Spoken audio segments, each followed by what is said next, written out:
கதைச்சோலைக்கு. ஒரு அழகான பசுமையான சிறிய கிராமம். அதிகாலை சூரிய உதயம் தோன்றுகிறது.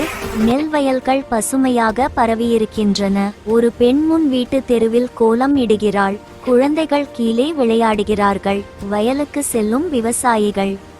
பாட்டி சிறுவனிடம், எங்க கிராமம்னா அமைதி. காட்டுக்கும் கிராமத்துக்கும் நடுவே ஒரு நீண்ட ஒப்பந்தம். காட்டுவாசிகள் அவங்க இடத்துல, நாம நம்ம இடத்துல.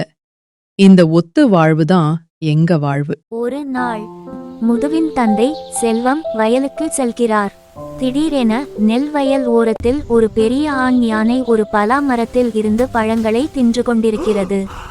ஐயோ, யானை யானை வந்துட்டு வயலை சேலை பண்ணுது. அவர் ஓடி வருகிறார். கிராமம் பதறுகிறது.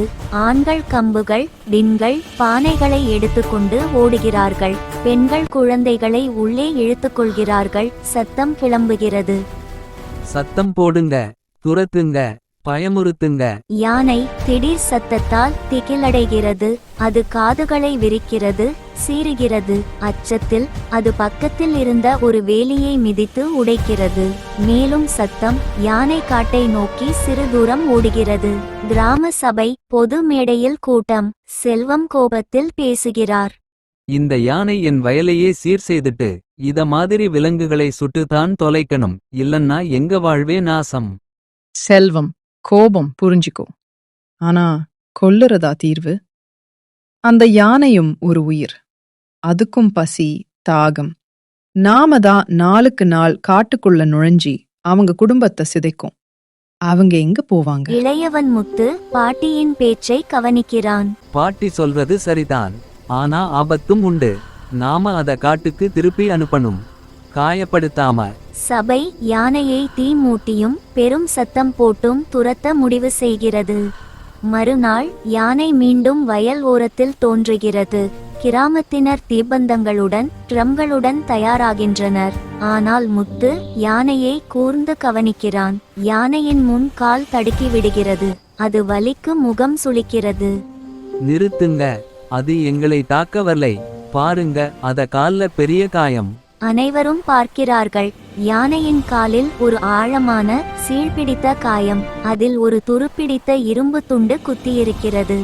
கிராமத்தினர் மௌனம். அவர்களின் முகங்களில் பயத்திற்கு பதிலாக பரிவு தோன்றுகிறது. பாட்டி வீட்டில் நெருஞ்சில் இலையும் மஞ்சள் பாவுட்டும் துருசும் அரைத்து மருந்து குழம்பு தயார் செய்கிறாள். முத்தும் சில இளைஞர்களும் வாழைப்பழங்கள், கரும்பு, ஒரு பெரிய வாளி நிறைய தண்ணீர் எடுத்துக்கொள்கிறார்கள். அவர்கள் காட்டுப்பாதைக்கு அருகே தண்ணீர் மற்றும் உணவை வைக்கிறார்கள். பாதுகாப்பான தூரத்தில் ஒரு மேடையில் நின்று கொள்கிறார்கள். முத்துவின் கையில் நீண்ட மூங்கில் குச்சி. அதின் நுனியில் துணியில் கட்டி மருந்து குழம்பை தடவி வைக்கிறான். யானை வருகிறது, தண்ணீர் குடிக்கிறது, பழங்களை தின்கிறது. முத்து மெதுவாக குச்சியை நீட்டி காயத்தில் மருந்து தடவ முயற்சிக்கிறான். யானை முதலில் பின்னடிகிறது, பிறகு அறிவு போல நிற்கிறது. மருந்து படும் போது வலிக்கு கண்களை மூடுகிறது, ஆனால் ஓடவில்லை. கிராமத்தினர் ஆச்சரியத்துடன் பார்க்கிறார்கள். பாட்டியின் கண்களில் நீர். முத்து ஒவ்வொரு நாளும் உணவு வைக்கிறான். பாட்டி புதிய மருந்து தருகிறாள். யானையின் காயம் மெல்ல மெல்ல ஆறுகிறது. 1 மாதம் கழிந்தது. யானை காயமின்றி நிற்கிறது. அது இப்போது வயல்களுக்கு வரவில்லை. காட்டு ஓரத்தில் அமைதியாக நின்று கிராமத்தை பார்க்கிறது. முத்து வயலில் வேலை செய்கிறான். யானை அவனை பார்க்கிறது. முத்துவம் பார்க்கிறான். யானை மெதுவாக துதிக்கையை உயர்த்துகிறது. ஒரு மென்மையான கீழிறங்கும் சத்தம் எழுப்புகிறது. பிறகு பசுமையான காட்டுக்குள் மெல்ல நடந்து செல்கிறது. முத்துவின் முகத்தில் மகிழ்ச்சியையும் பாட்டியின் முகத்தில் திருப்தியையும் காணப்படுகிறது. அதனால் இந்த கதையில் இருந்து தெரிந்து கொள்வது என்னவென்றால், இயற்கை அழைக்கும் குரலுக்கு கல் இதயம் கொடுக்காதீர்கள். அன்பும் பரிவுமே எல்லா உயிர்களின் பொதுமொழி.